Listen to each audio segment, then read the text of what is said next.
Johnson is yet to overtake Josh Palmer, and it may be a while before he gets there. Johnson seems to be struggling with drops. It's an issue that plagued him in college. He dropped 8 passes in 13 games last season, and he dropped multiple passes during his pro day as well. Some want to crown him the next DK Metcalf or Mike Williams, but his playstyle just does not fit that comp. Despite his 6'3" frame, Johnson is not a dominant contested catch guy. Instead, he tends not to high point the ball, letting it come to him and opening it up to be played by the defender. And he's going to need to develop his route tree beyond what he showed at TCU if he's ever going to command targets ahead of Palmer, never mind ahead of Keenan Allen or Mike Williams. He was known as a deep threat, yet his 4.55 40 time does not project as being able to be that type of player against NFL cornerbacks. He is certainly not ready for a full-time starting role in the NFL, making his 7th round ADP quite baffling.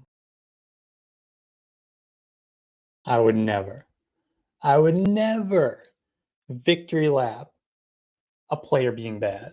Never. I would never do that. Never. No class.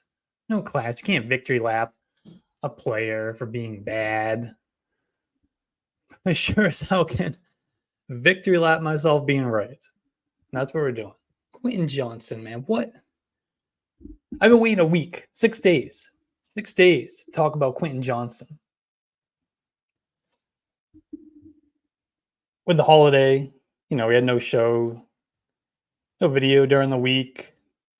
Haven't had a chance to talk about Quinton Johnson. I've been talking about him since that clip right there. That was from August, the beginning of August, the first week of August. I was telling you, stay away from Quinton Johnson. Don't do it. Stay away. And there are still fantasy gamers, fantasy analysts hanging on for dear life, wanting Quinton Johnson to be a thing so badly. It's not going to happen, man. He ain't it. He ain't it. He ain't it, man. He's not what everybody wanted him to be. And he never was going to be that guy. He's never going to be that guy. He was never the prospect that he was being built up to be. Everybody wanted him to be the 1-for-1 replacement for Mike Williams. Let me tell you, he is not even in the mold of Mike Williams. Sure, he's 6'3", but he's 10, 15 pounds lighter than Mike Williams. Can't catch the damn ball. That's been a problem for years for Quinton Johnson. And that's the least of his problems. The least of his problems is his ability to catch the football.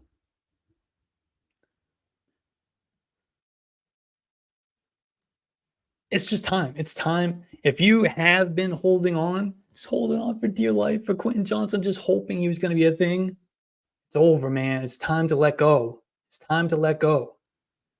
We learned this lesson. We've learned this lesson time and time and time again. Jalen Reagor, N'Keal Harry, Josh Doxson, Devontae Parker. Like, I was listening to a show today, and they were saying best case scenario at this point, best case scenario for Quinton Johnson, and that he becomes Devontae Parker.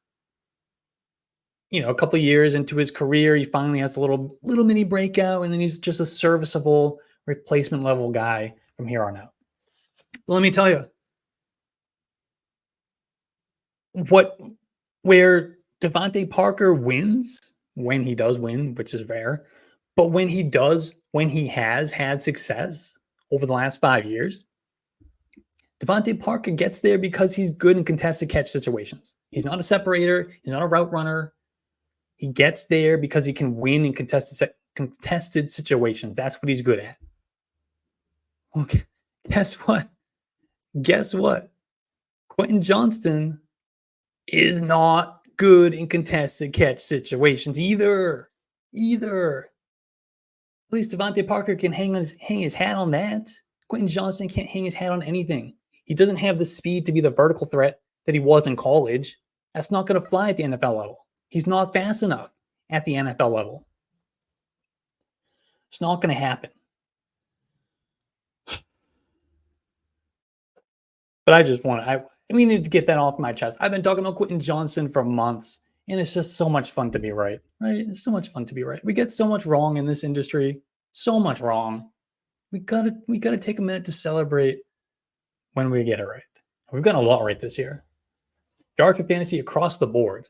Myself, the other analysts, we've got a lot right. We're killing it. We're killing it. And speaking of killing it, we just had a show wrap up with Steven and Ryan. Another successful start-sit show from those guys. Those guys are killing it this year. They're brand new to yards per fantasy this season. They've been crushing it. Big reason why this YouTube channel has grown so much and it started to take off. So big props to them. Appreciate them. They know their stuff. They really, really know their stuff. Yeah, so what we're going to do tonight, we're going to do what we usually do. We're going to do what we usually do every Saturday night. We sit back, we go through the running back and the wide receiver rankings, and we kind of just stress test them a little bit. We talk them through. And as we've seen over the last few weeks, we make changes live on air. We make changes to the yardsperfantasy.com week 12 rankings. We'll make them live on the air if we feel like we need to. I'm going to tell you how I have them. We'll talk it out. You, me, we'll talk it out. And if we feel like we need to make some changes, we'll make them live. We'll make them live. You'll see them reflected on the website within a few minutes of the change happening. So, and of course, we're going to answer your start-sit questions as usual. And I think maybe we just start there. We have a few questions already, right? Maybe we get to those, and then we'll pull up the rankings and we'll get started. The first question from Jason, asking the Steelers or the Vikings defense. By the way, Jason was in the chat before I was in the chat, so he's ready. He's ready. Appreciate you. All right, so Steelers, who are playing the Bengals, which Jake Browning. We like to play those backup quarterbacks, guys with not a lot of experience. We want to play those guys. We want defenses, especially defenses like the Steelers, where they're so good at creating mistakes. They're great at getting to the quarterback, getting sacks, strip sacks, forcing turnovers. And then what is the Vikings? Why am I blanking who the Vikings? Oh, the Vikings are playing the Bears, who are also very mistake prone. But when you compare to a Jake Browning, we're probably better off playing one, the better defense, and two, the quarterback who hasn't been playing. So we'll go the Steelers defense there. Steven already chimed in and gave us the correct answer as he usually does. Let's get this one from Gerald. Gerald is a loyal yards per fantasy viewer. We appreciate him. Half PPR, choose one. Joe Mixon. Jalen Warren. Why was I blanking on his first name? Jalen Warren. Christian Kirk, Zay Flowers, or Deontay Johnson. Must win. Ooh, it's must win season, man. It's time. It's must win season. The fantasy playoffs are just a couple of weeks away. Can't believe it. It's like I feel, a little bit of mixed emotions about that. It's exciting. I'm excited to go win some championships. I'm also kind of sad that the season's coming to an end. But so let's see. We're gonna go two of these guys, half PPR. I think we gotta go Christian Kirk and Zay Flowers. I think that's who I'm going with. Jalen Warren can give you some explosive plays, but he's still splitting the backfield. He's still splitting. That's not going to change. He's splitting the backfield. Joe Mixon, he kind of was getting there by being in the Joe Burrow offense. Joe Burrow's gone. So I don't know what more Joe Mixon's going to give us. Now, obviously the offense is going to shift to be a little bit more Joe Mixon centric. But if the offense is not performing at a very high level, how much is that really going to give us? I'm going to go Christian Kirk. That could be a shootout game. They're playing the Texans, right? That could be in Houston. They're going to have to score a lot of points to keep up with the Texans. A lot of passing. Could be some big plays from Christian Kirk. And Zay Flowers. I know it's rolling the dice a little bit by playing Zay Flowers, but somebody's going to step up in that offense with Mark Andrews out. I think that guy's going to have to be Zay Flowers. So we'll take a little bit of a dice roll with Zay. But I think Christian Kirk is the easy play here.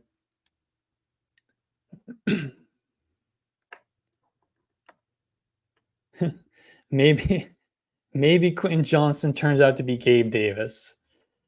Maybe. I mean, at this point, that's probably his best case scenario, right? Is this guy who can, but even Gabe Davis is a big playmaker. I don't know if Quinton Johnson even has that in him at this point. At the NFL level, I know at TCU he was able to do that against future doctors and lawyers, but I don't know if he's doing that at the NFL level.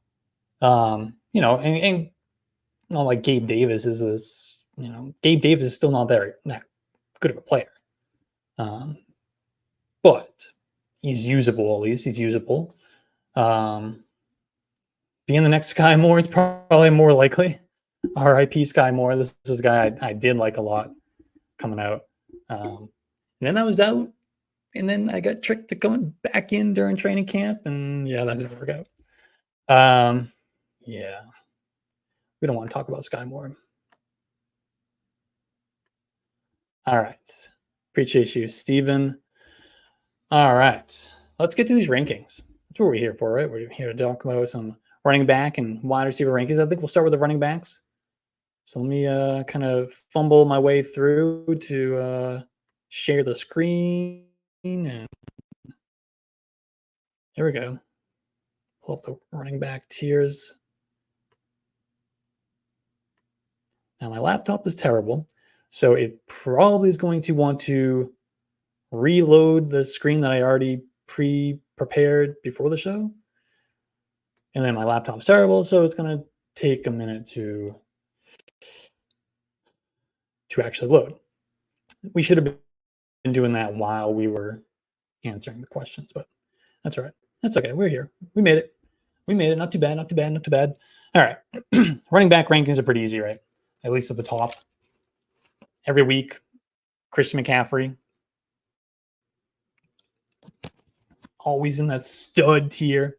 Like I say every week, I don't know what the S stands for in these tiers. I don't know what it means. What's the S for? I don't know. To me, it's the stud tier.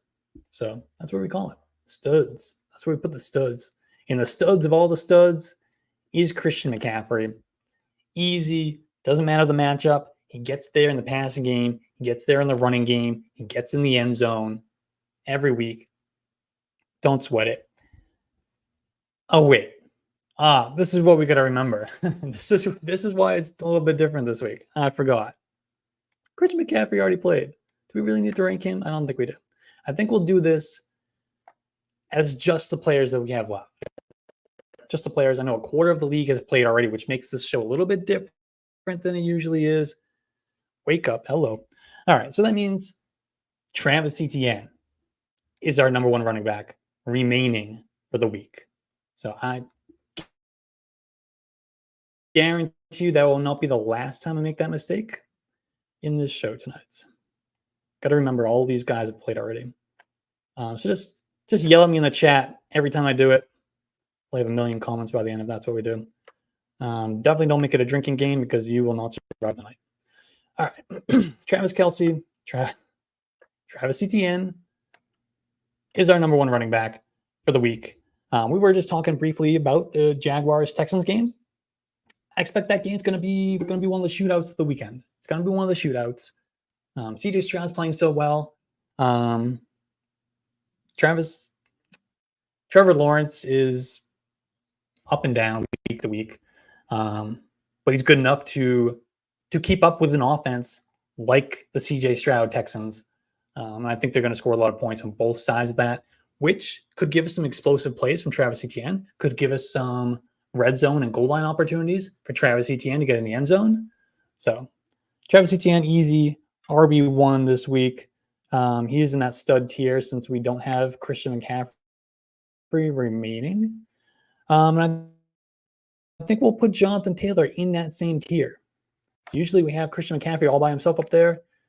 with McCaffrey already playing, we're going to have two guys in this stud tier. It's going to be Travis Etienne and Jonathan Taylor. Another game that could produce a lot of points because they both have offenses that are so up and down. Like one week they're terrible, the next week they're great. And they have two pretty bad defenses between the Buccaneers and the Colts. So I think that could produce a lot of points in that game as well. And we want players in those types of games, right? So Jonathan Taylor, the RB2 for the week. And we're going to go Austin Eckler. Now, Austin Eckler,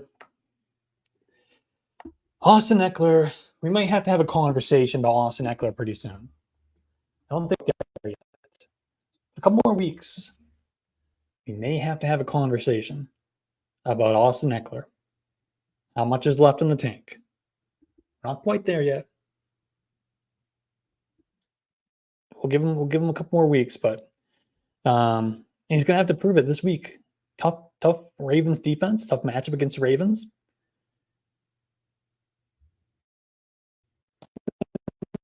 Eckler, he should be giving us a lot of points with no pass catchers available outside of Keenan Allen. I mean, Mike Williams is long gone. Gerald Everett out. I don't know if he's going to play this week. Probably not. Although he did get a full practice in yesterday, which is a good sign at least. Even then, it's Gerald Everett. Josh Palmer's out. I don't think Jalen Guyton's going to be playing this week either. Correct me if I'm wrong on that. And yet still, Austin Eckler's still not really getting there. He's still not getting all the way there. He's kind of relying on touchdowns. So we're still going to play him as the RB3 remaining on the slate. The next running back for me will be Alvin Kamara, who is another guy who's just volume driven. Just volume driven. I don't think he has a ton of juice left in the legs, but he's getting the volume. Although his role was pulled back a little bit prior to the bye week. I expect he'll probably resume back to, 80% snap share and getting a bunch of touches and opportunities in the passing game. Then we got Josh Jacobs. Josh Jacobs, I think we'll keep him in that same tier. I think he belongs in the same tier with Eckler, with Alvin Kamara. This is another volume-driven running back. Going against the Chiefs, they're going to have to score points. But the Chiefs defense has been good. The Chiefs defense is the reason they're winning games at this point. Because the offense is struggling. They're dropping passes. Just none of the receivers are really stepping up. Rashee Rice is the best they got at this point, and he's a rookie, and he's kind of up and down. They're not playing him a ton. Travis Kelce, are we going to have a conversation about Travis Kelce pretty soon too? I know he's battled some injuries this year, and maybe a little bit distracted on the side that we're used to seeing from Travis Kelce. He's still, scoring as the best tight end in the NFL, other than maybe TJ Hawkinson. But he's not giving us the elite level production that we're used to seeing. But we're here to talk about Josh Jacobs, not talk about Travis Kelce. And then we got Rachaad White. Now, Rachaad White's a little tricky. Rachaad White popped up on the injury report yesterday as a limited participant in practice with a knee injury. Now, when that happens in the middle of the week like that, that means that he sustained that knee injury during that practice session. I think we'll put him here. So when a guy pops up, on a Friday, limited in practice with a knee, more likely than not, that means that guy sustained that knee injury during that practice session. So, and because we haven't had a practice session for the Buccaneers since then, we don't really know how severe that injury is. Now, he's questionable. I do expect he's going to play because I think we probably would have heard more news if it was something a little bit more worrisome. But we definitely have to keep tabs on that news. It is a 1:00 game, so we will know the answer to that prior to any kickoff tomorrow. So that'll be at least good news. But again, we already talked about the Buccaneers and the Colts game. We expect a lot of points to be scored in that game, which means probably a lot of passing, goal line, red zone opportunities. That's going to be good for Rachaad White. So playing him as a top 10 running back this week, assuming that he's good to go. And then we'll round it up with DeAndre Swift before we check in, see if we get any more questions here. DeAndre Swift has just been a steady producer. He's getting there with some volume. He's working in the passing game. He's getting some goal line opportunities, getting most of the between the tackles work, between the 20s work, in a good offense. So we're going to keep rolling with DeAndre Swift. He may not have a super high ceiling. He hasn't shown us that, at least since, week 2? When he had that huge explosion game on Thursday Night Football. But the floor is pretty high. This could be another pretty high scoring game with the Bills. Bills defense is decimated with injuries. We've known this for weeks. They're pretty susceptible to the running game. So we could see a pretty good DeAndre Swift game going against the Bills.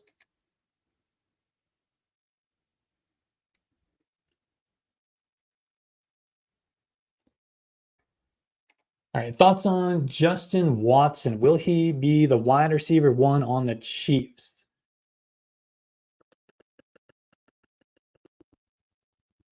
I don't think so. I mean, we've seen this from a couple years from Justin Watson, right? Justin Watson kind of pops up, has a big game here, big catch there, and then he disappears. Like, that's just who Justin Watson is. We liked Justin Watson coming out of why can't I think of where he came out of? We liked him coming out in 2019? We like Justin Watson. He's just a really athletic guy. He was at a small school. I can't on the chat. But we liked him coming out. Now, and he's still probably exceeded expectations, given, where he was coming from as a prospect. But I don't think he's going to be anything more than what he already is. He is an explosive, deep threat down the field, going to give you some plays here and there, pop up, disappear, pop up, disappear. He's not a guy who's ever going to command a high volume of targets on a consistent basis. He's not a guy I'm trying to acquire in any fantasy format, other than maybe a deep best ball draft. You could take Justin Watson late in the draft, but hope he pops off for a couple weeks. But even then, just not enough. Just not enough from Justin Watson. I think Rashee Rice is the wide receiver 1. As my guy Ryan is pointing out here, Rashee Rice is the wide receiver 1 in Kansas City. Now, again, at this point, that hasn't been consistent, and I don't know if it's going to get there this year. I don't know if that's going to happen in 2023. But he gives you the best chance in that Kansas City wide receiver room to become that guy. But at this point in the season, for redraft purposes, probably not going to happen. Probably not ever going to be a guy you're going to feel good about playing in your starting lineup, and feel like, I think I'm going to get some good points from Rashee Rice. He'll give you some weeks, but it's not going to be enough. Trevor Lawrence is back. I don't know about that. Saying that optimistically as a guy who never was able to trade away Calvin Ridley. Ooh. Oh, Ridley's another guy similar to Justin Watson, who's going to pop up for a couple weeks and give you some big games and then disappear again, right? I'm kidding. I don't really want to compare him. Even I would take Calvin Ridley over Justin Watson, even though I was probably the only one the only one in the fantasy football universe, screaming from the rooftops, telling you not to draft Calvin Ridley this year. We're seeing exactly why. But hey, maybe last week was the beginning of a good stretch for him. Who knows?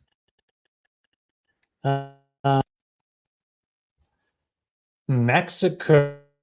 That's pretty cool. I'll show them on the screen. Yeah, I hope you're doing good, man. Did you spend Thanksgiving in Mexico? That's pretty awesome. Pretty awesome. I can imagine the weather's quite awesome down there. I'm up here in Massachusetts. It's barely over freezing, and it's terrible. No snow yet, though. Happy about that. Let's get this question from Tyler real quick, and then we'll get back to the running back rankings. Nico Collins or Cooper Kupp? I got to go Cooper Kupp. Cooper Kupp is playing, and he's got a healthy Matthew Stafford. I'm going to play Cooper Kupp.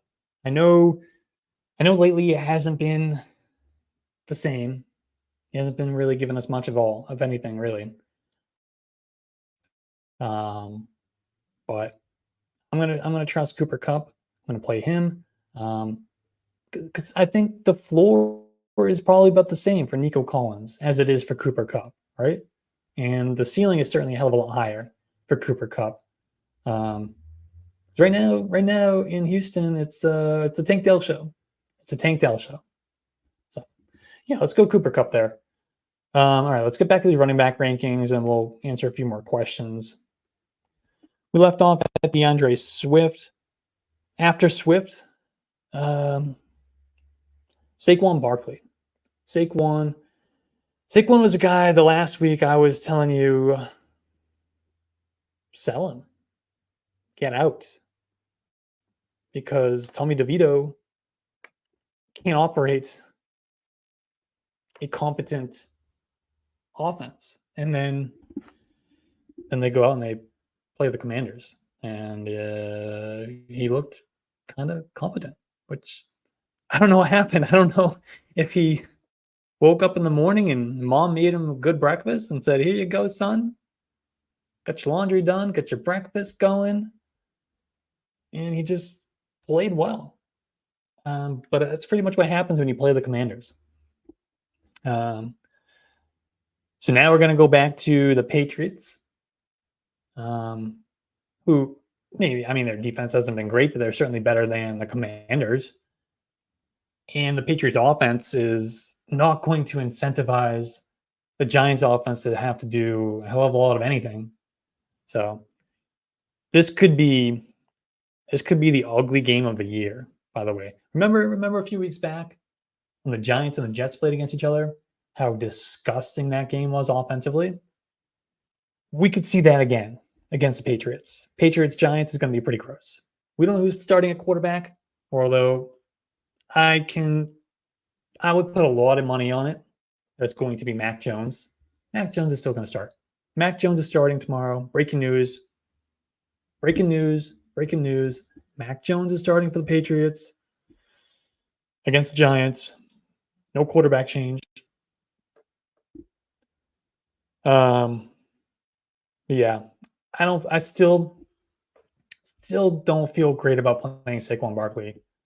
Because I think what we saw from Tommy DeVito last week, while it does show us that, hey, he's capable of more than we thought he was, certainly more than I thought he was, which is what helped Saquon Barkley get there. He got there because Tommy DeVito ran a decent offense, got them in the scoring range, and he threw 2 touchdowns to Saquon Barkley. That certainly helps. I don't expect that moving forward. I need to see more Tommy DeVito before I feel comfortable playing Saquon Barkley, no matter what the volume is going to be for Barkley in that offense. The ceiling is just not going to be there unless they're playing the Commanders. All right, then we get Bijan. So before their bye week, I think we'll put him in the same tier here. Before their bye week, we saw a little bit of an uptick in the role for Bijan, which was great to see. It was progress for sure. Maybe Arthur Smith is having a little wake-up moment here. Probably not, but possible. But if that continues, I still think Bijan Robinson can end the season as a league winner. But I'm not ranking him as such until we see more of this role continue to increase. Last week was just a stepping stone. That was just a step up. We need more. We need more. All right, we need more. I think we might get it. But for right now, we're going to put Bijan in this B tier behind Rachaad White, DeAndre Swift, and Saquon Barkley.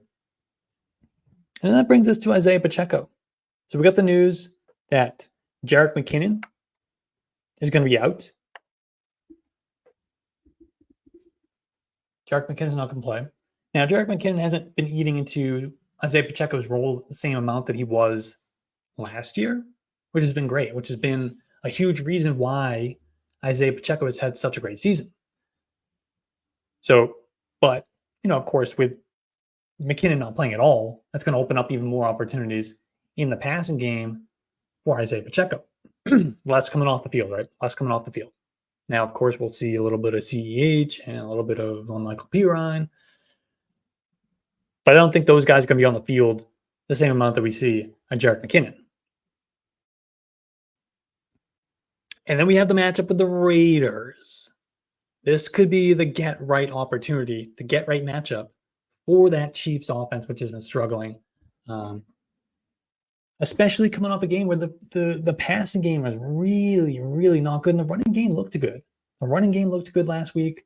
Passing game, with those wide receivers, it's just not getting there. So this could be a game where they say, you know what? We're going to take a break. We're going to take a break from trying to force feed these wide receivers, give MVS another week for his stony hands to recover. Another week for Rashee Rice to develop, run some more routes, get on the field a little bit more, and just, I don't know. And we're just going to hand the ball off to Isaiah Pacheco 25 times and throw it to him another 5 times against the Raiders, who they should be up against. Pretty early on, they're gonna have a lead against the Raiders. They're gonna lean on the run game. Isaiah Pacheco. This could be a 110-yard rushing game, 2 touchdowns, 3 catches for Isaiah Pacheco. Yeah, I like Pacheco this week a lot. Then we get to James Conner. I think could have a similar role. Now, remember, we do have to remember that they did acquire Michael Carter off waivers a couple of weeks ago. He's had a couple of weeks to kind of get acclimated to that offense, to that team. I don't think he's been active in any games yet. Maybe this is the week. I'm not concerned, really, to be honest. I'm not concerned about that at all. But we just got to throw it out there that, hey, that's a possibility that we see a little Michael Carter. But I think once we do see Michael Carter in that offense, it's going to be in place of, Keontae Ingram and Amari DeMarcado, not eating into anything that James Conner is doing. So I'm confidently starting James Conner as a mid-tier RB2 this week. And I could say the same thing about Gus Edwards. Gus Edwards, everybody was panicking last week. Oh my God, Keaton Mitchell is going to take over. He's the next Devon Achane. It's going to happen. What's going to happen to Gus Edwards? Keaton Mitchell. It didn't happen. We should have known that it wasn't going to happen. Because the role that Keaton Mitchell was playing was not enough to warrant the excitement that he was garnering. Why can I not find Gus Edwards? Alphabetical order, remember? Alphabetical order. I don't know my alphabet. A, B, C. I'm just kidding. He's not on here. That's okay. More disrespect to Gus Edwards. Whatever. Maybe he's down here. He might be down here, actually. Yeah, we found him. There you are, Gus. Yeah, so I'm not too worried. I think we'll still see a little bit of a ramp up of Keaton Mitchell, but I don't think Keaton Mitchell is Devon Achane. we can't have two Devon Achans, right? Devon Achan is such an incredible outlier between his size, his athleticism, the role, the incredible efficiency that he's had in a great offense, perfect scheme for him. Like, we can't try to force Keaton Mitchell to be that guy. It's not going to happen. Now, of course, he can absolutely eat into Gus Edwards' role more than he has over the last 2 weeks. And I think as the season goes along, we might see a little bit more of that. But Gus Edwards, man, he's been good. The Ravens like him. They trust him. He's ripped off a few long receptions, which is like the last thing that you think of when you hear the name Gus Edwards. They call him Gus the Bus. He's the bus. Buses don't go that fast. But Gus Edwards, man, that 80-yard catch about a month ago, that was pretty cool.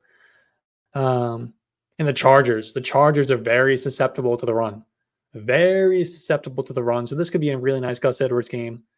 I would like him more if they were at home. But I wouldn't be surprised to see, 75 yards rushing and a touchdown from Gus Edwards. So quality RB2. And I think the Patriots going to have to lean on Ramondre Stevenson. They're going to continue to have to, because one, clearly they don't trust any of their quarterbacks, which you can't blame them.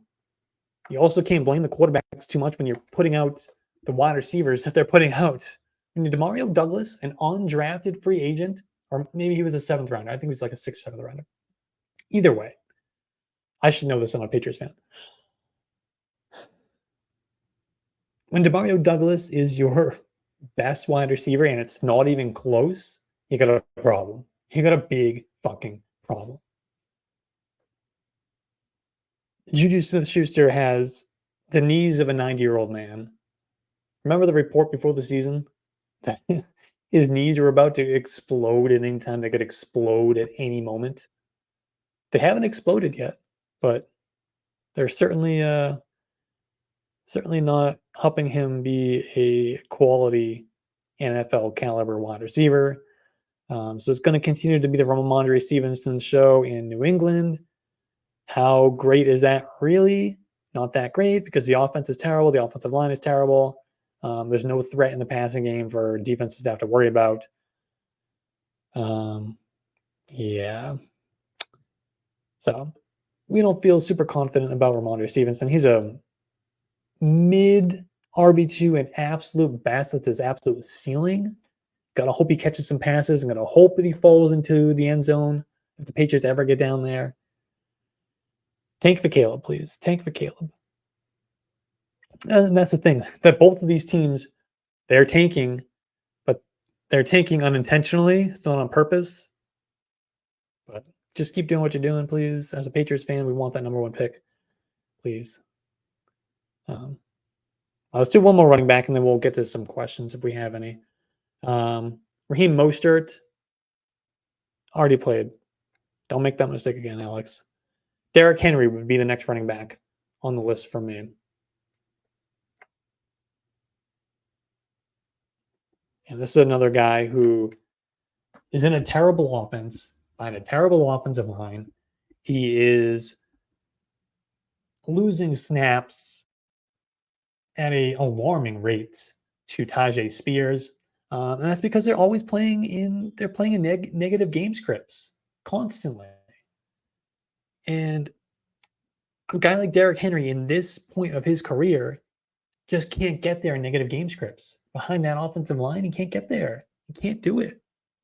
He's lost a little bit. I think he's still a pretty good running back, but he's lost enough that he can't make up for the terrible, terrible offensive line, the bad quarterback play, the lack of weapons outside of DeAndre Hopkins in the passing game. Now, if there was ever a week that I'm going to feel any sort of confidence rolling Derrick Henry out into my lineup, this is the week, a home game against the Panthers. I feel pretty good about that, right? We saw last week Tony Pollard. Tony Pollard had a get-right game, finally, that came against the Panthers. So maybe we get that from Derrick Henry. Maybe the Panthers are going to help jumpstart Derrick Henry the same way they did Tony Pollard. If I'm ever going to play Henry, this is the week you're going to play him. And if you're not going to play him this week, then I don't want to say you can drop him because you're never dropping Derrick Henry, but at this point, he's useless on your roster. All right. Let's get to, you know what? Let's just round out these last couple of running backs real quick. Let's go rapid fire. And then we'll get to any questions that we have. We won't put them in the tier maker here. Let's go rapid fire. Kyren Williams is back. Kyren Williams. Remember the last game before he got injured? I can't remember. Was it an ankle injury, knee injury, whatever it was? I think it was an ankle. It was an ankle. It was a high ankle sprain. Kyren Williams went for 150 yards in a half of football because he was terrible in the first half. Now, I still stand by my take that Kyren Williams is just a guy. Now, he might be just a guy on steroids, but he's just a guy. And I'm not accusing Kyren Williams of taking steroids, by the way. Kyren Williams is a jag. He's not super talented in any way. Now, he's better than Darrell Henderson. He's better than Royce Freeman. But I also don't think Royce Freeman is going away completely either, because I think the Rams like Royce Freeman. I think they do. I don't think he's going away completely. He's certainly a hell of a lot better than Zach Evans. I mean, remember Zach Evans? R.I.P. That was never going to happen. Yeah, so Kyren, I think you got to start him as a back-end RB2 this week. Because I think he's going to get at least close to the role that he had prior to the injury. I think they might slow play him back slightly because they do trust Royce Freeman. But I think for the most part, it's going to be full go for Kyren Williams. However, we've seen these guys come off high ankle sprains many times, and it takes several weeks for them to actually get back to the level that they were playing at before. And in a not great offense, kind of shaky offensive line, it might not be. Now, they have a pretty good matchup against the Cardinals, so that could help. But I'm not super excited to play Kyren Williams if I have him on my roster this week. Devin Singletary would be next. Singletary has been playing really well, but he's another guy who is kind of similar to Kyren Williams, where they're capable. They're capable running backs. They're a little bit better than replacement level, but they're kind of just jags. Small, slow, not particularly explosive, not super great receivers. Although Kyren Williams is a pretty good pass catcher. He was pretty good at Notre Dame in that area. But Dameon Pierce is coming back. Dameon Pierce is coming back this week for Devin Singletary to have to compete with. Now, I do believe that Devin Singletary will continue to dominate that backfield ahead of Dameon Pierce, even with Dameon Pierce coming back. But I don't think it's going to be to the level that Singletary has been doing the last few weeks. He's been seeing 75, 80% of the snaps every single week. That probably drops down to 60% with Dameon Pierce back. So definitely knocks Devin Singletary down to more of like a back-end RB2 rather than a high to mid RB2.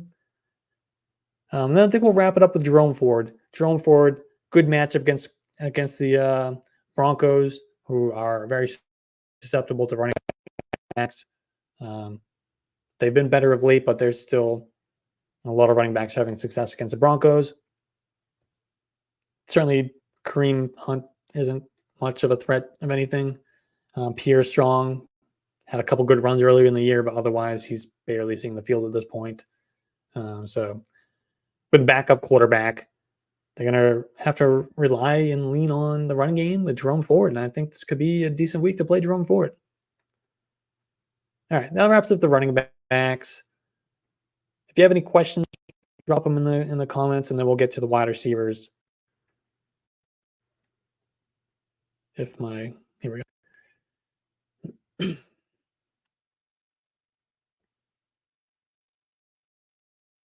All right, let's get this question from Danny. Is asking, you got to flex one of these guys, full PPR, James Conner, Jerome Ford, Josh Downs, Dalton Schultz. Got to flex one of these guys. Now, it's exciting that I'm excited for Josh Downs. I think the bye week probably helped him get back to 100% with that knee injury. And I think this could be a really big Josh Downs game. I like the Colts and Buccaneers matchup this week. I think we'll get a lot of fantasy points from both sides of that game. That could include a big game from Josh Downs. Now, he's a little bit of risk to play because, he's still a rookie and he's still got Gardner Minshew as his quarterback and he still has Michael Pittman on the other side. We haven't seen.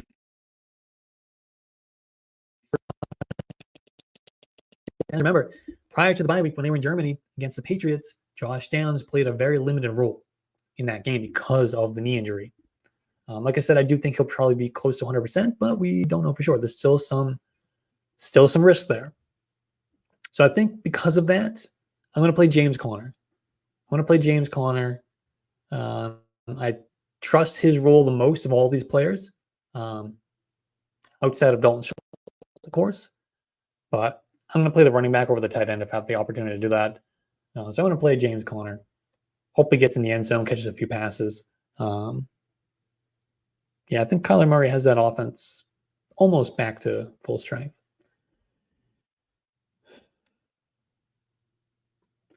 Ravens or Broncos? Defense question. I don't usually answer these defense questions, although I say that a lot lately and I answer them anyway. But I just want to throw that out there that I don't play in any leagues that start defenses and I don't rank defenses. So take my advice with a little grain of salt here. But we'll give it our best shot. So Ravens are playing. Why am I blanking on who the Ravens are playing? We just talked about it. They're playing the Chargers. Or the Broncos who are playing the Browns with the third string quarterback. So in that case, I'm going to play the Broncos defense. Broncos defense have been playing pretty well last few weeks. They're forcing turnovers. Getting to the quarterback. That's who I would trust in this one if I had to choose. Let's get this one from Hudson. Rashad White, Cooper Kupp, or Chris Olave for the flex. I'm going to go Rashad White. Now, the only thing about Rashad White, we talked about it a few minutes ago, the injury that came up, what was it, yesterday? He came up as a limited participant in practice with a knee injury, which tells you that he sustained that knee injury during the practice. Which that's a concern, especially because we haven't had an opportunity. The Buccaneers, that was their last practice of the week. So we haven't had an opportunity to say, okay, he was out there, he was fine on the next day's practice. Or, he wasn't. And now we have at least some clarity. So that's the concern. However, if he's going to play, I'm going to assume that he is a full go. He's going to have a full role. He's going to be healthy enough. And I really, really want to play as many Buccaneers and Colts as I can this week. So I would play Rashad White over those guys. Now, of course, putting Cooper Kupp or Chris Olave on the bench is like a crime. So if you have any concern about the injury, I totally understand if you want to play Cooper Kupp. Now, I would play Cooper Kupp over Chris Olave. I would play Kupp over Olave. If you're concerned about Rashad White's injury.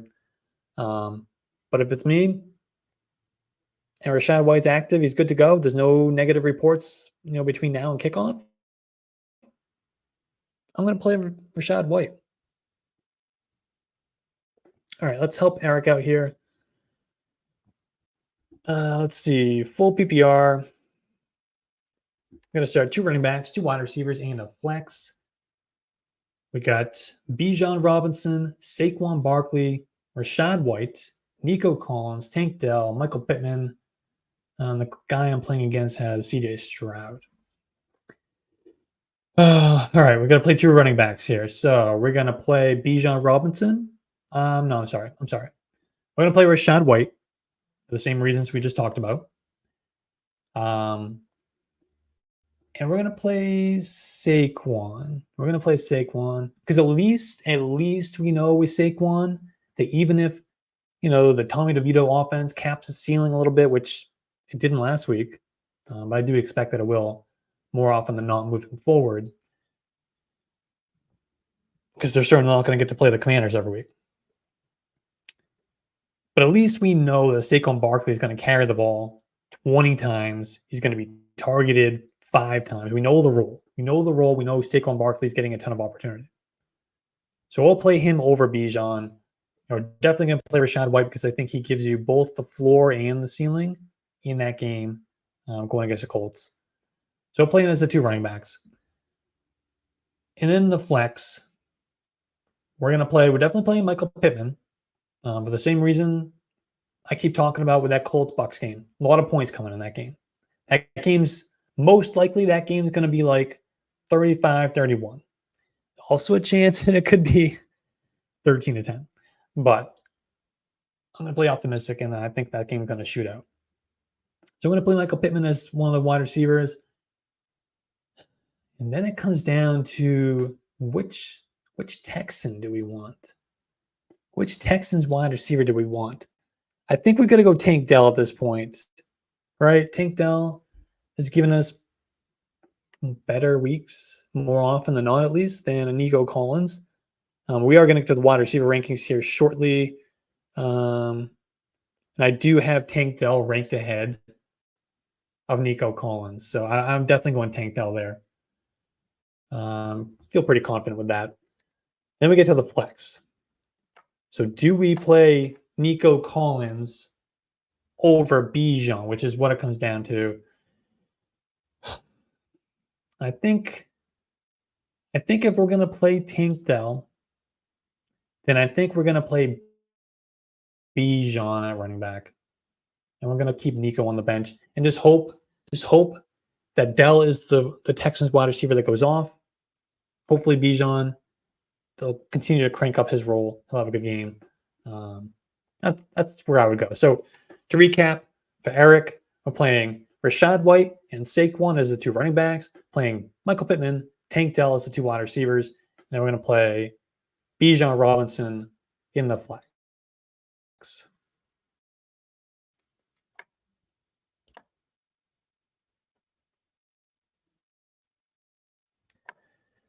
All right. Let's get to the wide receiver rankings. We'll do a few, and then we'll get back to some questions. And we'll do a few more, and then we'll get back to some questions. But I do kind of want to pick up the pace here this show a little bit. All right, so I think we can flip over to the wide receivers. Just give me a brief moment here because, like I always say, my laptop is not from this century, so it's a little bit slower. I think we are sharing the wide receiver tab now. Close out the running backs. All right, let me switch over here to my wide receiver rankings. So, we already are. Okay, good. So, of course, we have to remember that a quarter of the league has already played their games. So, we don't have to worry about CeeDee Lamb. We don't have to worry about Tyreek Hill. We don't have to worry about Amon-Ra St. Brown. Brandon Ayuk, Deebo Samuel, those guys have already played. And I don't expect Justin Jefferson to play on Monday night. I really don't. I think they're going to give him one more week off. And then they're going to have the bye week. And then he will be back in week 14. I talked about this last week. If he wasn't going to play last week, and he's not playing until after the bye. So I don't expect to see Justin Jefferson against the Bears on Monday Night Football. So that leaves us with A.J. Brown as the number one wide receiver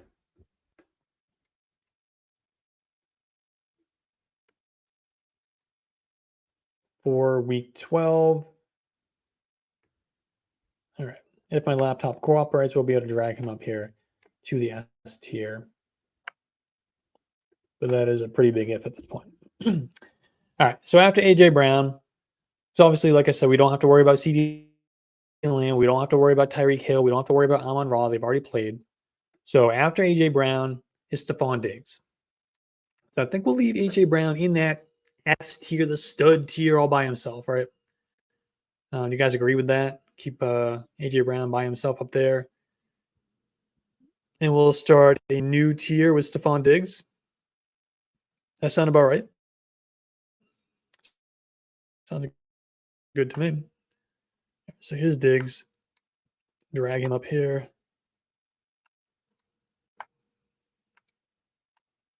All right. Diggs going against the Eagles, who have surprisingly been pretty susceptible to wide receivers. They've given up a lot of fantasy points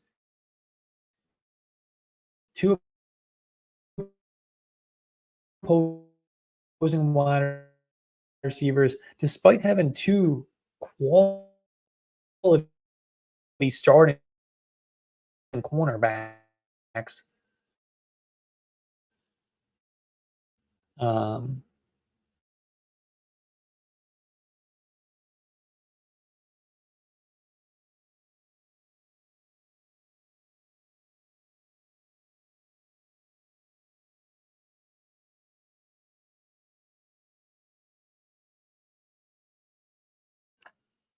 Oh, yeah. What, 15 targets last week, I believe it was for Keenan Allen.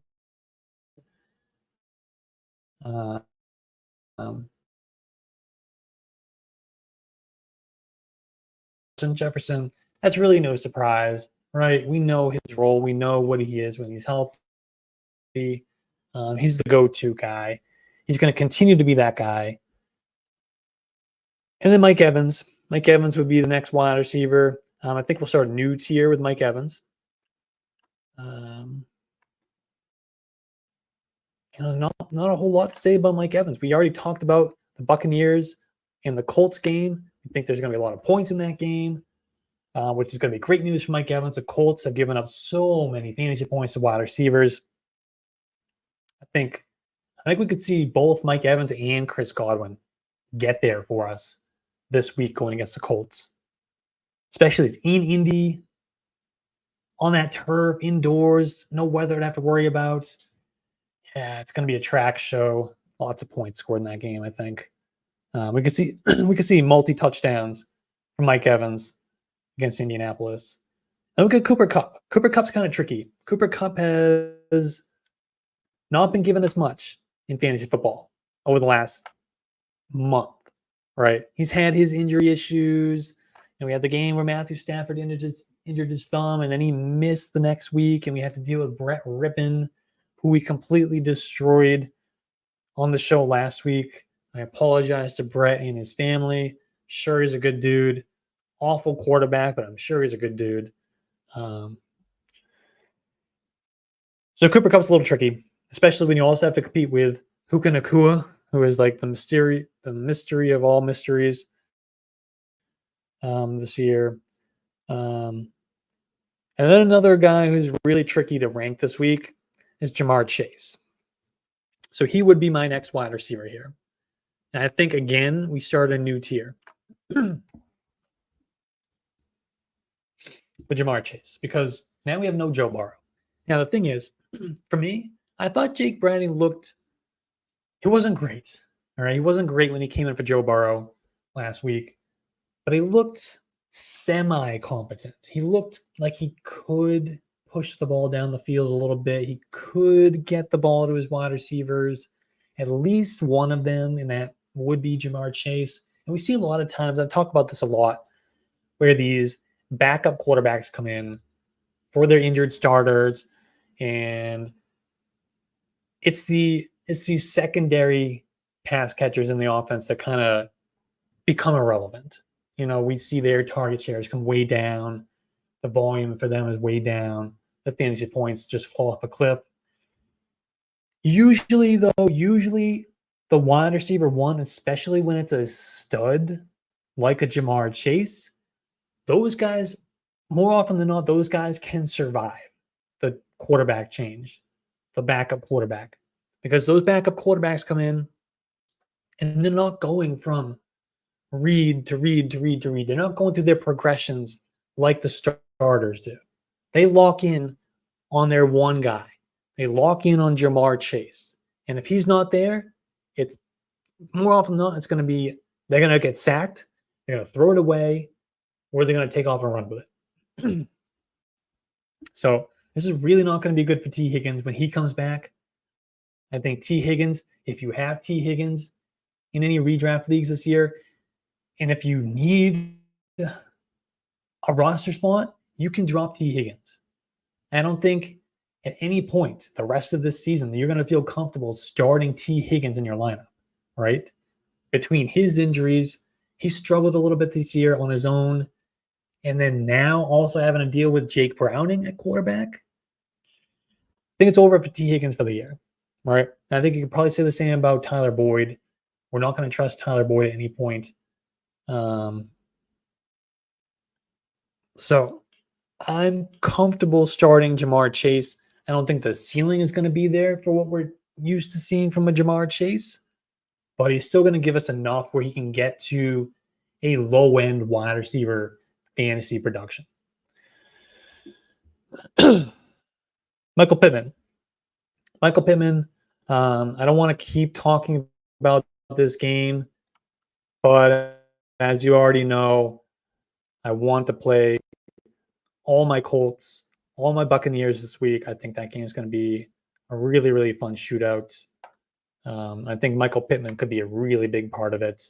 So I do have Michael Pittman in a few leagues. I'm excited to play him this week. Devontae Adams is another guy who, similar to what I was talking about with Jamar Chase, where the backup quarterback comes in. Although I know he's not the backup anymore. He's technically the starter because Jimmy Garoppolo was just benched. It wasn't an injury thing. It doesn't matter. He's a bad quarterback. He's a rookie quarterback. He's not very good. He's going to lock in, just like we saw last week against the Dolphins. Going to lock in on Devontae Adams, force feed him the football down the field. And we've seen it. We've seen exactly what I was talking about Jamar Chase. We've seen it play out in Vegas with Devontae Adams. He is still getting the volume. He's still getting the looks. It's Jacoby Myers who has suffered. Remember Jacoby Myers early in the year? He was playing like a high-end wide receiver too. He was getting there every single week when he had Jimmy Garoppolo as his quarterback. To make the quarterback change to Aiden O'Connell, and nobody has seen Jacoby Myers other than on the side of milk cartons since then. So we can still feel comfortable playing Devontae Adams as a low-end wide receiver one, a high-end wide receiver two. Again, the ceiling is probably not quite what it used to be with Aiden O'Connell, but he can still get there as a wide receiver one. And then we got Chris Olave. Chris Olave has been kind of disappointing this year. I think a lot of it has been the quarterback play. But we've seen flashes from him. He's still the air yards king. Eventually, those are going to become actual yards. I was really hoping we would get Jameis Winston for a couple weeks, because I do think Jameis Winston is a better skill match fit for Chris Olave. And we saw it. We saw it in the game prior to the bye week when Derek Carr suffered the shoulder injury / concussion. Jameis Winston came in, I think, what was his first throw? He throws a touchdown to Chris Olave. Just unlocked him immediately. It's frustrating for us who drafted a lot of Chris Olave, bought low on Chris Olave, roster him in dynasty leagues. Like,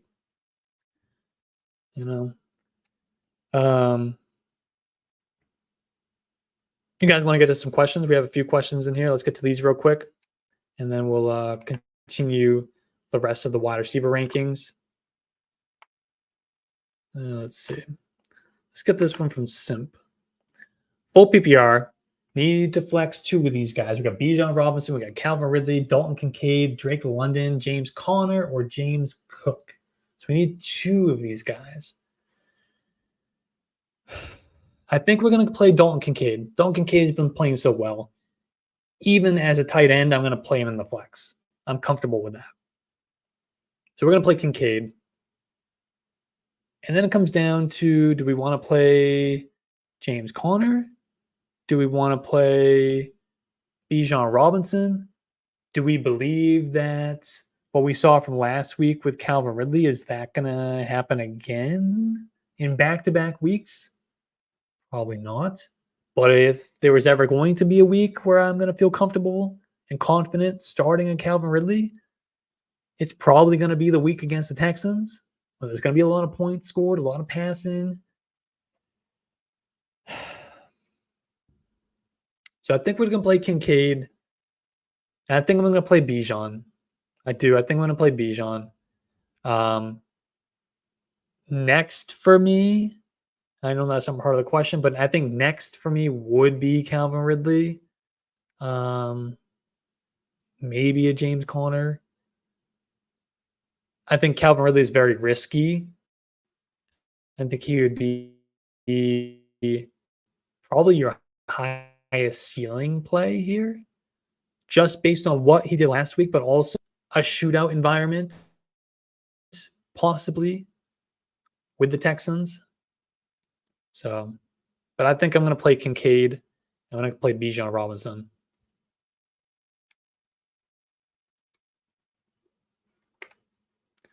All right, let's get to Dylan. I saw Dylan on Stephen Ryan's show, which is fantastic. Thank you for tuning into my show as well. All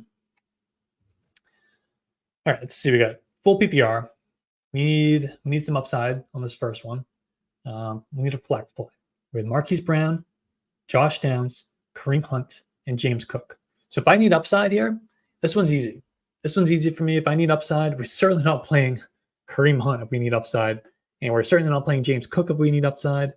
Hollywood Brown definitely has upside, but we've seen in the 2 games since Kyler Murray's been back that the floor is pretty damn low as well. Now, Josh Downs would be the guy that I'm going to play because I do think he has the highest ceiling here for the same reason I keep talking about. If you've been watching this show for most of the night, you've known how much I've talked about Buccaneers, Colts. I think there's going to be a ton of points, ton of fantasy points scored in that game. Lots of passing, lots of touchdowns. So I want to play all my Colts. I want to play all my Buccaneers. So I'm going to play Josh Downs.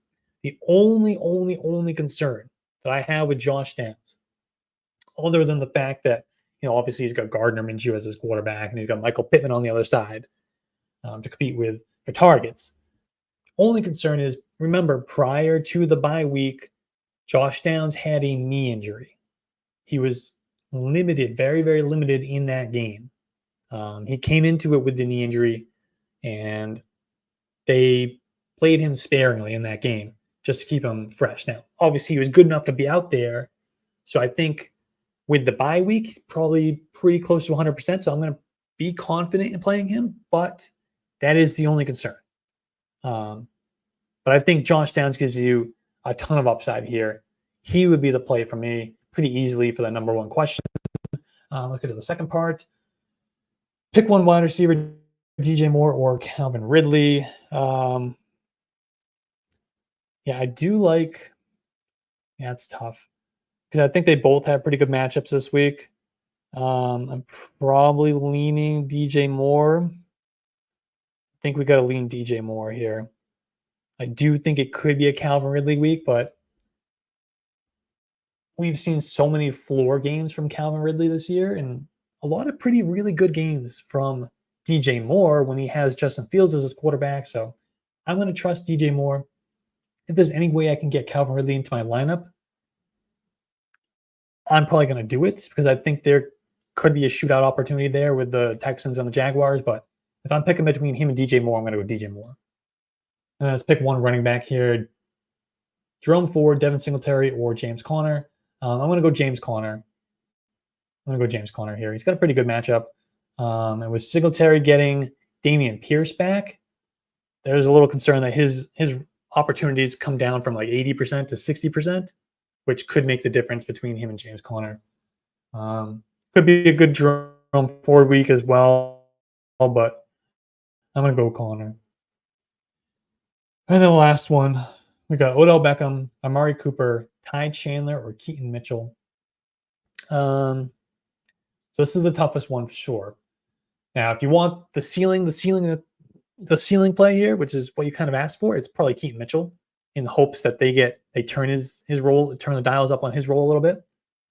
Going against the Chargers, who have been very susceptible to running backs to this point. So I think for that reason, I would go Keaton Mitchell. After that, it would probably be Amari Cooper. But he really hasn't given you a whole lot in non-Deshaun Watson games. But he would be my second option here. So I'm going to play Keaton Mitchell. We'll roll the dice here. If you want to go full ceiling, Keaton Mitchell's the guy there.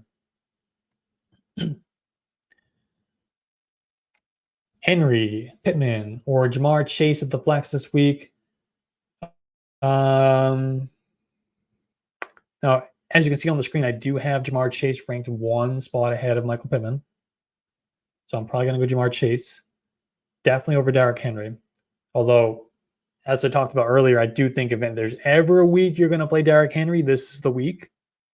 But I'm not playing him over either of these wide receivers. I'm going to go Jamar Chase. But, man, I want to play Michael Pittman so bad. Keep talking about that game. But I am going to go Chase. It's Jamar Chase, man. All right. Hudson. All right. Hudson is just answering someone else's question, so I appreciate that. He doesn't have a question for me. We already answered a few of his. Let's get counterproof. I don't think T. Higgins is coming back. The Bengals are done for the year. Yeah, I would agree. I think he might come back and play, but I think, like we talked about, and this is probably in reference to my conversation about that earlier, I think T. Higgins is droppable in most redraft leagues at this point. Yeah. All right, let's get to the rest of these wide receivers, and we'll answer a few more questions before we get out of here for the night. So where did we leave off? We left off at Chris Olave.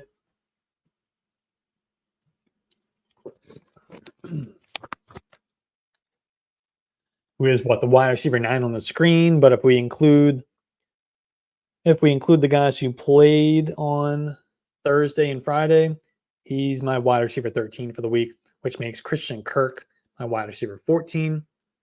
And we talked about Calvin Ridley, how I think this could be another decent Calvin Ridley week because of the matchup, because of the possible shootout environment with the Jaguars and the Texans. I think there could be a lot of points scored in that game. For the same reason, I like Christian Kirk. And I definitely like Christian Kirk a lot more than I like Calvin Ridley, because he's outproduced Calvin Ridley in 85% of the games this year. He's giving you explosive plays. He's giving you volume. He's giving you touchdowns. He's giving you everything that we could ever ask for from a wide receiver 2. So Christian Kirk on wide receiver 14 for the week. Then we got Devontae Smith. Devontae Smith has been kind of a roller coaster, up and down all year. He's giving you some good weeks. He's giving you some not so good weeks. I think this could be a good week. As we know, the Bills defense is banged up. They've got a good offense, so there could be a lot of points scored in that game, which could mean a lot of passing opportunities, a lot of scoring opportunities, which could mean a pretty good game for Devontae Smith. And we get to Tank Dell, who we talked about earlier, so I won't go in too deep with Tank Dell. And we did just talk about that game, how I believe it's going to be a lot of points scored in that game. This is going to be one of the handful of shootouts of the weekend, shootout possibilities. Jaguars and Texans. So I'm really excited about playing Tank Dell this week. Not quite as excited to play an Adam Thielen, but I think Adam Thielen is next here on the list. After Tank Dell, I know he's dropped off a little bit from his start, but he's consistent target hog every single week. And Titans are pass funnel defense. So we're going to play Adam Thielen as the wide receiver 17 for the week. Then we skip over a few guys who have already played. And that brings us to Puka Nacua. Puka Nacua. Now I had Puka Nacua ranked in my top 10 wide receivers for this week. When it was sounding like there was a chance that Cooper Kupp could miss the game. That's not going to happen. Cooper Kupp is going to play. He's good to go. So we got to knock down for week 12. I feel pretty good about him there. He's a low-end wide receiver too.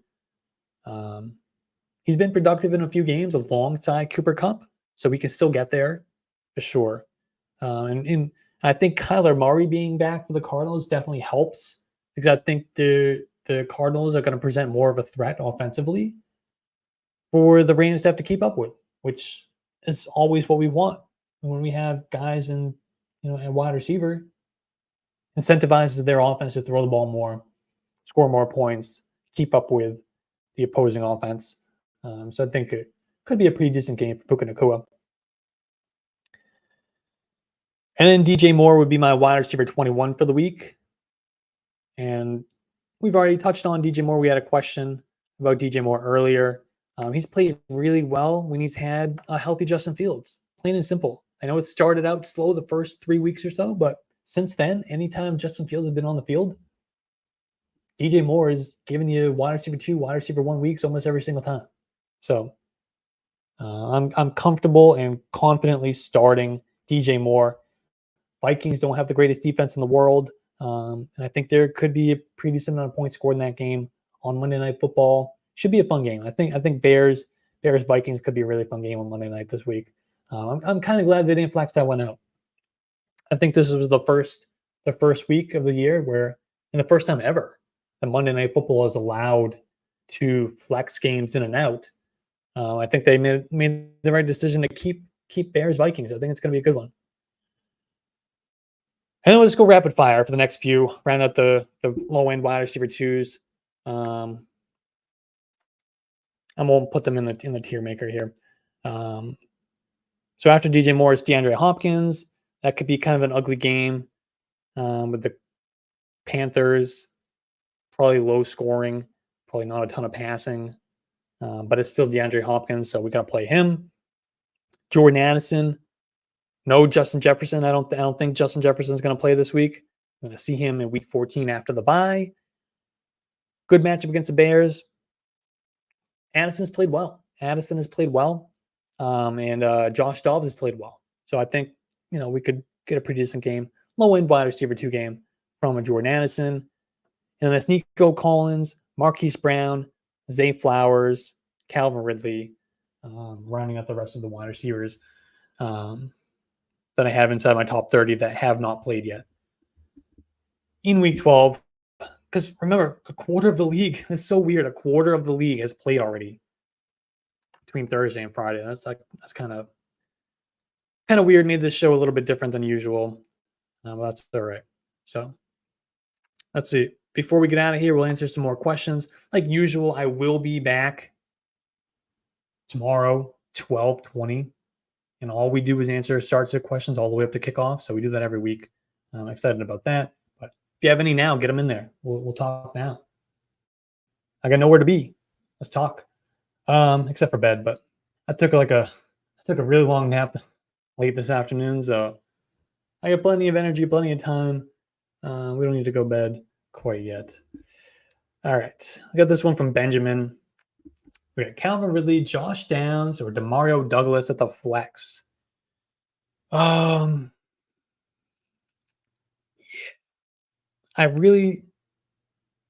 throw away Demario Douglas. Demario Douglas gives you no ceiling whatsoever. We're not playing Demario Douglas. Get him out of here. He doesn't belong in the same question with those two guys. Now I have Calvin Ridley and Josh Downs ranked 2 spots apart. I've got Calvin Ridley, and then it goes Cortland Sutton, and it goes Josh Downs. So I am gonna play Calvin Ridley ahead of Josh Downs. But if you've been watching the show at all over the last hour and a half, I have talked a million times about how much I want to play all my Colts, all my Buccaneers. I think there's going to be a lot of points scored in that game, a lot of passes thrown in that game. But I feel pretty similar about Texans and Jaguars. So if I can get both of these guys in my lineup somehow, some way, I'm going to try to do it. If I had to choose, looks like you do have to choose. I am going to go Calvin Ridley with a slight edge over Josh Downs. And probably pretty much it comes down to prior to the bye, Josh Downs had a knee injury. Remember? And he was limited. Now, I think he's going to be much closer to 100% this week coming off the bye. But I can get him in the lineup, I will, but not over Calvin Ridley, at least not for this week. Dame Walker, great friend of the show. I've seen him tune in to multiple of our shows across the Yards Per Fantasy Network. I know he's a big fan of the coach approach with Coach Bruce and Brett, as am I. So I appreciate Dame Walker for tuning into my show as well. Who's a better stash for the playoffs? Dameon Pierce or Ty Chandler?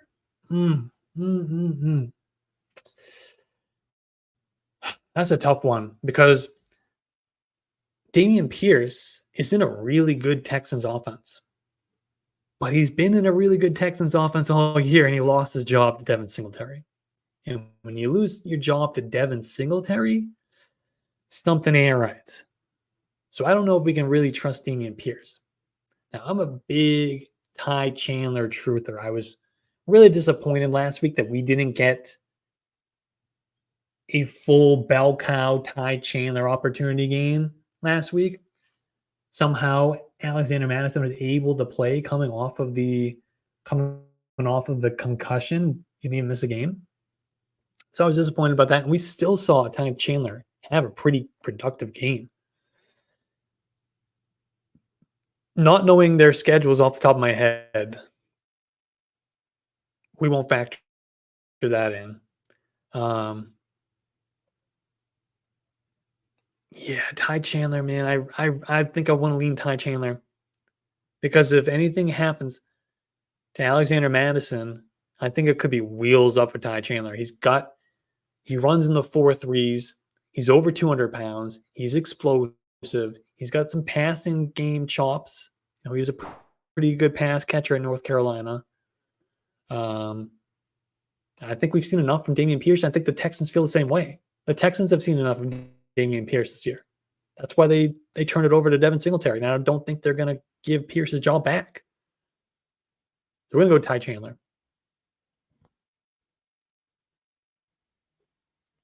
Yeah, I do. He is absolutely a legitimate stash. I completely agree. All right, let's get this one. Is Chris Godwin a fantasy relevant at all at this point? Yeah, he is. He still is. And I think, like I talked about with Derrick Henry, if you're ever going to play Derrick Henry again this year, this is the week. If you're ever going to play Chris Godwin again this year, this is the week.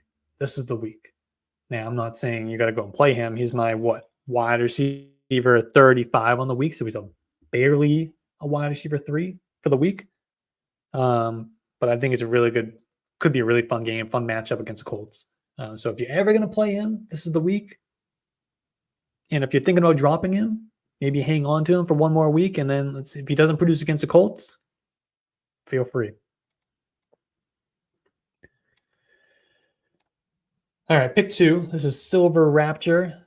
Pick 2, Saquon Barkley, Alvin Kamara, Calvin Ridley, Puka Nacua, Jordan Addison, Drake London, full PPR. Tough one. I think we'll definitely play Alvin Kamara. We're definitely going to play Alvin Kamara. He's been probably the most consistent of the bunch. And then I think next for me would be Saquon.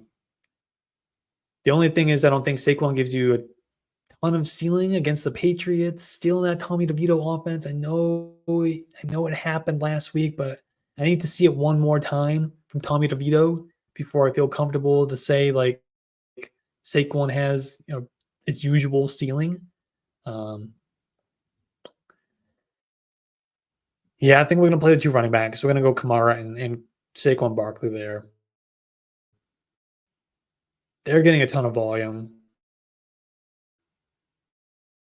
All it takes is for them to get in the end zone to get there for us with the volume. I do like Ridley this week, but I still wouldn't start him over Puka or Addison, I don't think. Maybe over Addison we could get there. But I think I'd still start Puka over Ridley. We've just seen too many down weeks from Calvin Ridley, even with a great matchup in a great game environment against the Texans.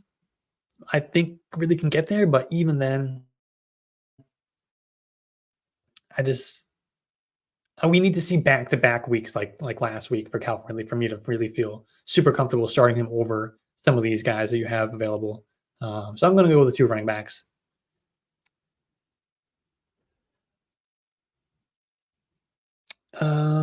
Is Justin Jefferson going to play? I traded the farm for him, and I'm dying until he comes back. Yeah, I hate to tell you. I talked about this. Actually, I talked about this last week. If Justin Jefferson didn't play last week, he's not playing until after the Week 14 bye.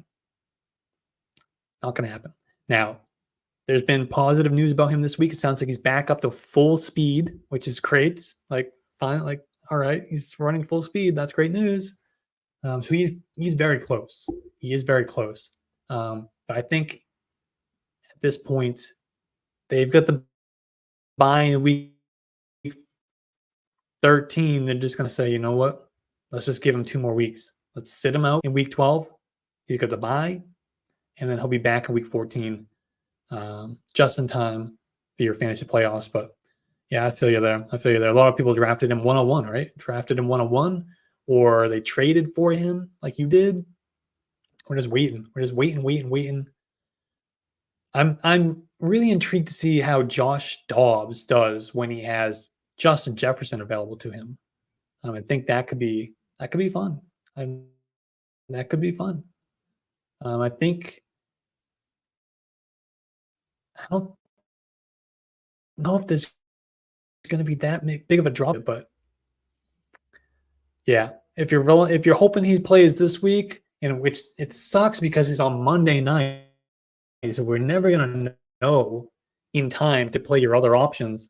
But if I had to bet everything I have on it, I would say Justin Jefferson absolutely not going to play this week. Javonte Williams or Devin Singletary this week?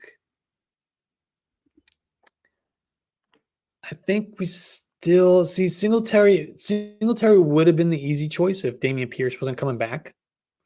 So there's a little bit more of risk with Singletary than there would have been.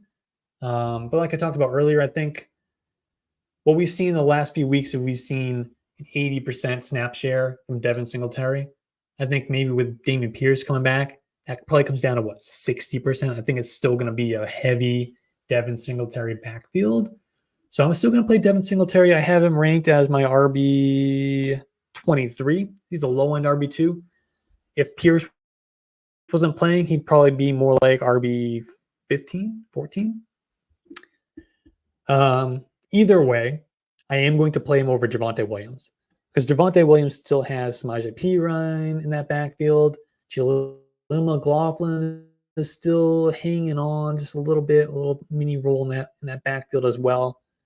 And he's got a really, really difficult matchup against the Browns.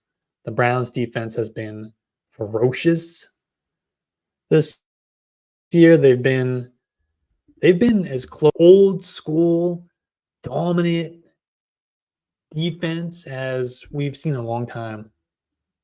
So the Browns have been really good. They're going to be That's a really tough matchup. I'm certainly not trusting Javonte Williams in the Broncos offense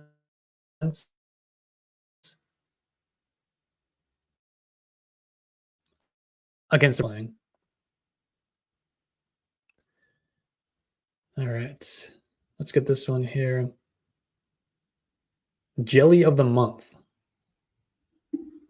Jelly of the month. That sounds interesting. I'll have to check that one out. PPR. Need an RB2, a wide receiver 3, and a flex. So he currently has Rachaad White, Pittman, and Kyron Williams. Should I switch one of them for Jamar Chase? I would, yes, there, and you noted here in your question, there is a little concern about the knee injury with Rachaad White. We don't really have a lot of information on that, unfortunately, because it happened so late in the week that there wasn't any other practice session after that session that he injured it in. But I do think if it was something that was really worrisome, we would have heard some more news about it than we have. So for that reason, I think we feel comfortable enough to play Rachaad White, and at least we have the, we're fortunate that he's playing at 1:00. It's not like a 4:00 game or a primetime game, so we will know before we have to make any lineup decisions on him. So that's good news at least. But I do feel really comfortable at this point, assuming he's a good to go, which I think he will be.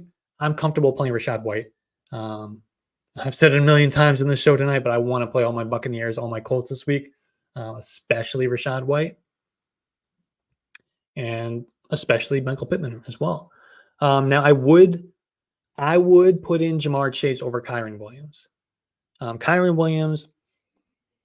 Now, maybe it's definitely a controversial opinion, but I believe Kyron Williams is at least closer to a Jag than a real high quality player. But that aside, Kyron Williams is coming off a high ankle sprain.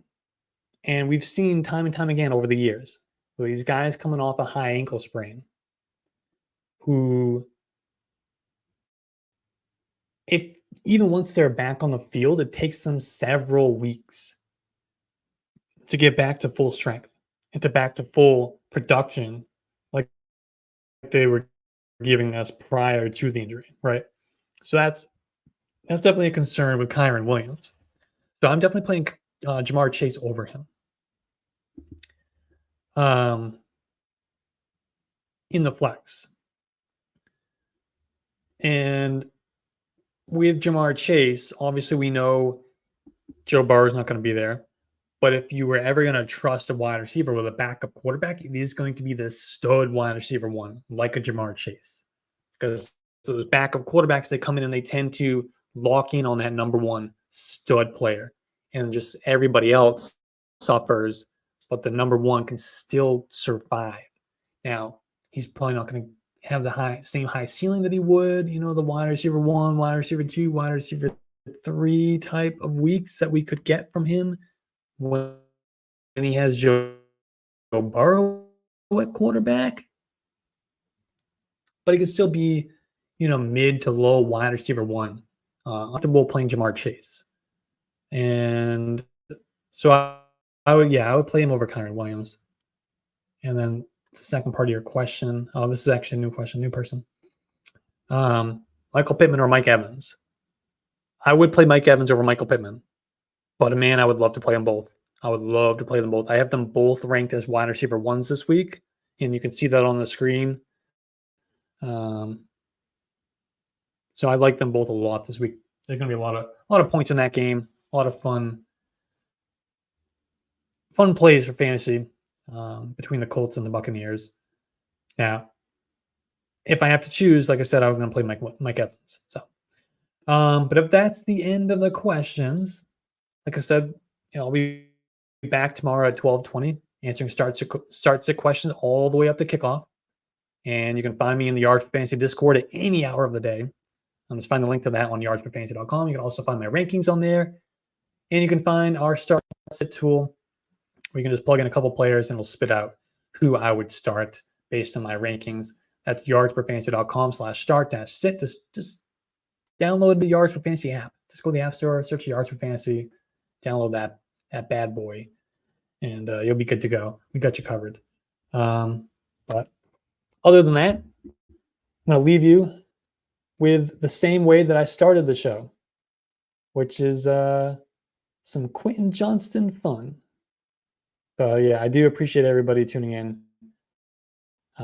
Enjoy this one. Quinn Johnson is yet to overtake Josh Palmer, and it may be a while before he gets there. Johnson seems to be struggling with drops. It's an issue that plagued him in college. He dropped 8 passes in 13 games last season, and he dropped multiple passes during his pro day as well. Some want to crown him the next DK Metcalf or Mike Williams, but his playstyle just does not fit that comp. Despite his 6'3" frame, Johnson is not a dominant contested catch guy. Instead, he tends not to high point the ball, letting it come to him and opening it up to be played by the defender. And he's going to need to develop his route tree beyond what he showed at TCU if he's ever going to command targets ahead of Palmer, never mind ahead of Keenan Allen or Mike Williams. He was known as a deep threat, yet his 4.55 40 time does not project as being able to be that type of player against NFL cornerbacks. He is certainly not ready for a full-time starting role in the NFL, making his 7th round ADP quite baffling.